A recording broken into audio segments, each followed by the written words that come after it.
how to make milk kefir at home with a freeze-dried starter. To enjoy kefir, you must have whole milk first and a right starter, which is actually a blend of lactobacteria and yeast. For this, any kind of milk will do. Cow, sheep, goat, even buffalo milk is more than perfect for making kefir. Kefir is made through a process called fermentation, which will modify the structure of the milk. The fermentation of the milk takes place when the good bacteria and yeast in the starter trigger fermentation.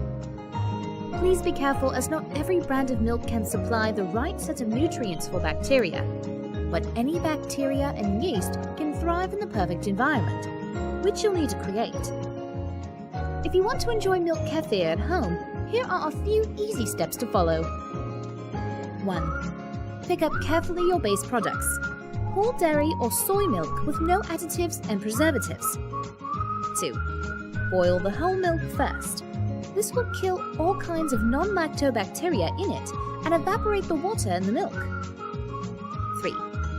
Cool the milk down to a lukewarm state in order to start the fermentation process.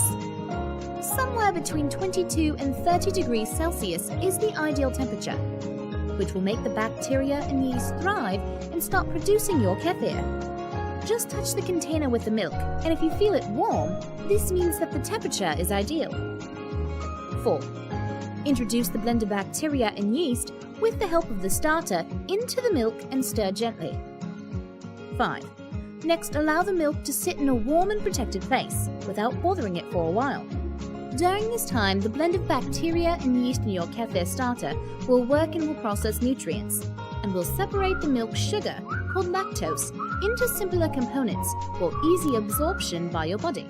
Lactic acid is also produced meanwhile, which gives kefir its well-known acidity. How long will the incubation take?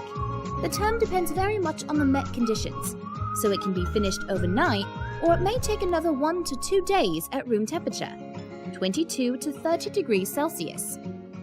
The time for incubation varies and depends on the used milk, the use of the yogurt-making appliance or not, although it should not take more than 48 hours if you use starter and milk with no yogurt maker, or 12 to 20 hours if you use a yogurt maker.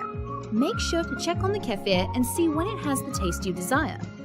Still, do not allow the kefir to ferment for more than 3 days at room temperature, or 24 hours with yogurt maker, because it can get way too sour if the bacteria multiplies too much. If you over-incubate, it can separate also. 6.